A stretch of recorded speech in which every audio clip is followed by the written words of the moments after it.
Hey guys! Long time no see. I know it's been a day or two. But I was gonna wait even longer, but I can't wait to tell this story. I'm actually really excited. So, this is kind of a goofy one. It is a bit weird, I'll admit. But this is the story of how a friendship kind of ended over dark psychology. You're like, whoa, almost said the F-bomb. We're gonna keep it friendly here. Family friendly. How a friendship ended over dark psychology. And this all kind of started when we were playing a video game. I don't want to say the game because I don't actually respect the game at all. I don't think it deserves the recognition from me personally, so I'm not going to say the name of the game. And let's friend number one, his name is going to be Mickey, and friend number two's name is going to be Simpy. Actually no, it's going to be Shimtrom. That's way better. So Mickey and Shimtrom. Mickey's friend number two. Dude, I actually can't. Mickey's number one. All right. Anyway, we were playing this game, and everything's going, swimmingly, until at one point during the gaming session, Mickey mentions how one of the characters in the game, one of the playable characters, is super easy to play, kind of. And Shimtrom is like, what the fuck? Because he loves, oh my god, I just swore. Oh my god. Fuck. Well, now it doesn't matter. Now I can just swear like a sailor. Fuck it, I just blew it. Shimtrom likes to play that character, and so when Mickey just kind of, shits all over that character, it pisses Shimtroff off. Shimtroff, whatever. It pisses him off, honestly. And I kind of get it, like, that's your favorite character, and your friend kind of just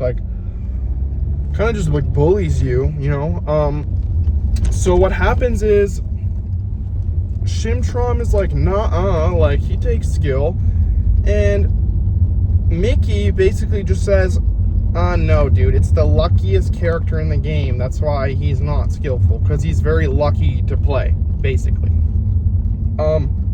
And now, do I, agree with that?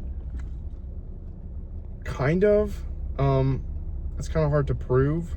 But, he's basically explaining how this character shoots projectiles instead of raycast bullets. So in video games, sometimes, projectiles are moving objects that if they hit the player, they deal damage. Whereas raycasts are just if your crosshair is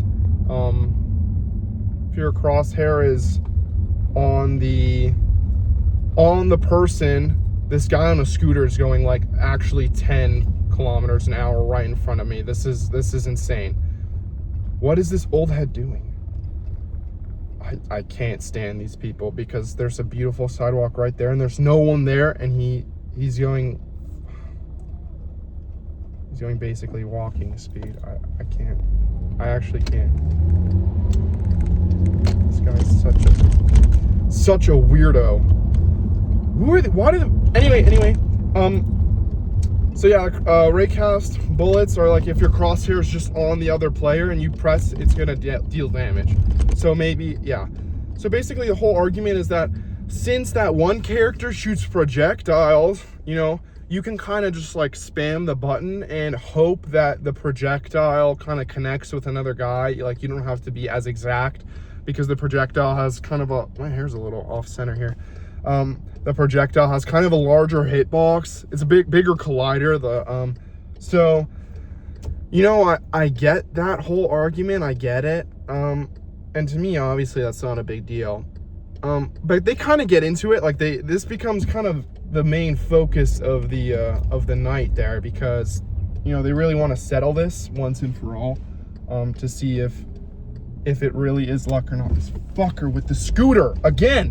Why he just I can't fucking believe this dude. This guy is so annoying. Fuck, he's so annoying. Why does he keep doing this to me? God. Fucking weirdo.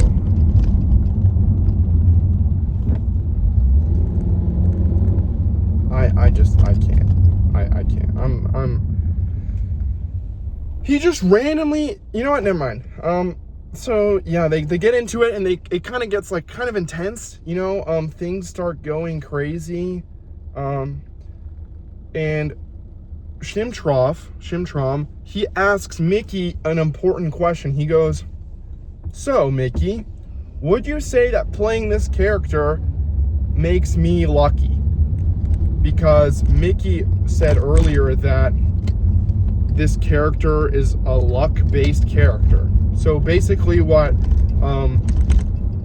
Shimtrom was trying to do was to reframe the question into a yes or no. I actually don't even remember why he was doing this. I guess there was something to be gained. Maybe there was... I'm sure anyway, we never even got to figure out kind of what the point was. But Mickey was like 5 steps ahead. See, I couldn't even think, like, his caliber for, you know, IQ or whatever, I don't know. His reasoning is just beyond normal. So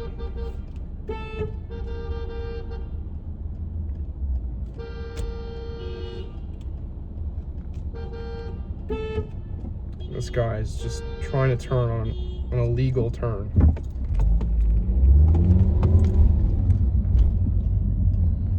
What the fuck are we doing here?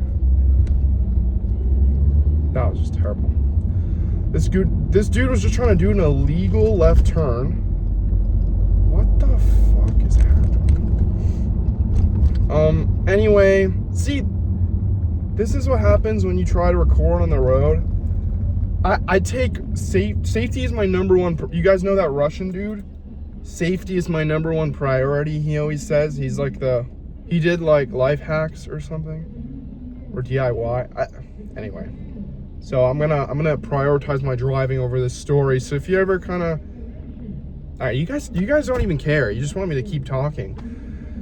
So yeah, he reframed this question, and this guy Mickey, I can already tell something's off, because he's already kind of like, he can't say yes or no.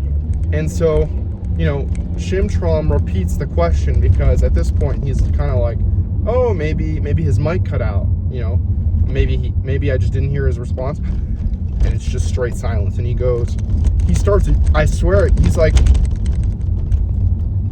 I cannot answer that question because it's a trap or something. I'm paraphrasing here, okay? So if I don't get the exact wording right, forgive me, you know?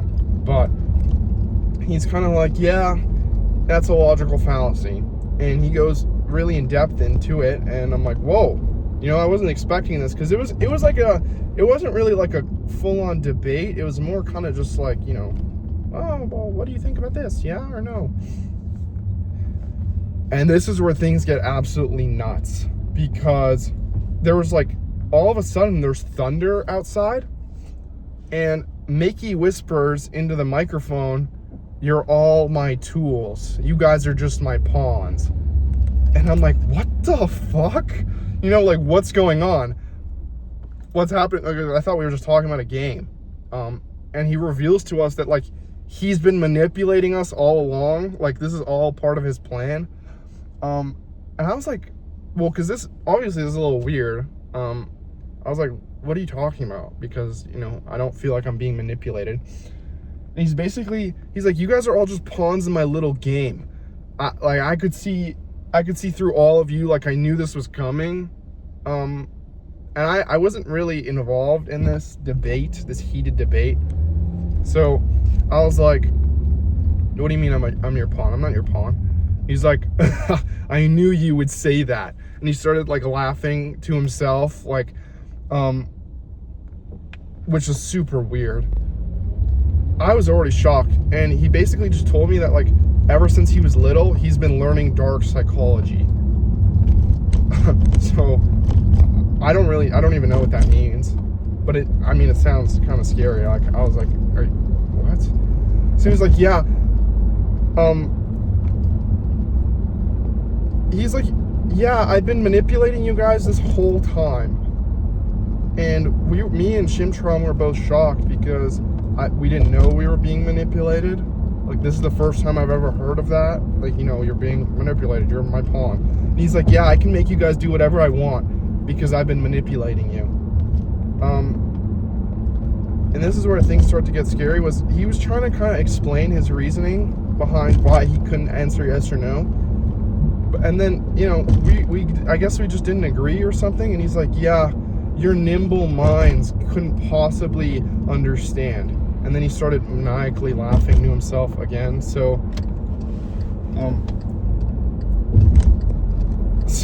really what we did was we kind of just took a step back. Me and Shimtron decided to, kind of, again, I'm not saying that I'm on Shimtron's side here, that this character took, it was 100% skill, because I think what Mickey was trying to do was trying to explain that out of all of the characters, this one was slightly more luck, was less, I don't really know. I guess because he could have just said because it's projectile based, the character, that maybe the skill required is less but obviously then you could also just say, like, to hit a projectile is harder because it has like gravity and everything. I don't know, because he heard some pro player say that character, some player who's been playing in a much higher level also said the same thing. So I guess that like reinforced Mickey's view. But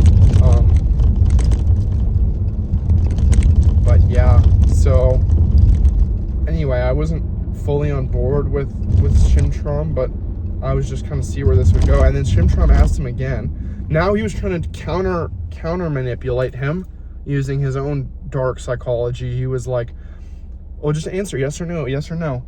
And it was crazy. Like, I was shocked because Mickey was dodging all the manipulation tactics like it was nothing. He was like, oh, nope, can't, logical fallacy. And then he would say something else and it's like, nope, that's another logical fallacy, straw man. And he was like, oh, appeal to nature. And he was just like spinning them out like crazy. And I was like, what the hell? And it was like a tornado of fallacies just being launched at him, and he was just dodging them all. It was crazy. I'll never forget it. And yeah, basically after that, there was kind of like a fallout. Like, Mickey realized that his dark psychology was strong, but it wasn't strong enough to be able to keep up with all the manipulation that was being thrown at him. So he told me, super, super smart saying, he was like, the best move in this chess game is not to move at all. It's to not play. And I was like, what the fuck? Because I've never heard of that dark psychology trick before. He was like, it was just nuts. It was just nuts. So basically he put down all his pieces and he just stopped playing. And then I realized, I am a pawn. This whole time I've been, jumping back and forth. I've just been falling into his hands. I'm just a tool. And Shimtron, he messaged me personally, privately. He's like, I can't believe I've been a tool my whole life. It's still hard to accept. I can't accept it that I've just been manipulated. I can't believe it. Mickey even admitted to me that he manipulated himself into being gay. Sorry, I just saw something. I saw something funny on the road. He told me personally that he manipulated himself into being a homosexual using cursed manipulation tactics. So, if you guys know someone who knows dark psychology, if I were you, I would stay away, because you never know what they're capable of, what they might do to you. It's just not worth the risk. You could be their pawn and not even know. Your whole life could be spent being their tool So yeah, hopefully you guys enjoyed this little tale. This one is a true story that I kind of hesitate to talk about it a lot of the time because it's a touchy subject for me and a lot of people that I know. Because, you talk about how you were being used. You were, like, there was psychology being used on you. Dark psychology. Very dark. And other people kind of get annoyed because they realize that they're susceptible to the same amount of dark psychology as you, but they don't want to accept that they've been. I'm okay with saying, I admit, I was fully manipulated. Every part of me was being used as a tool for his big game. But other people, they can't admit that. So anyway, hope you guys enjoyed this video, and I'll see you guys on the next one. Bye.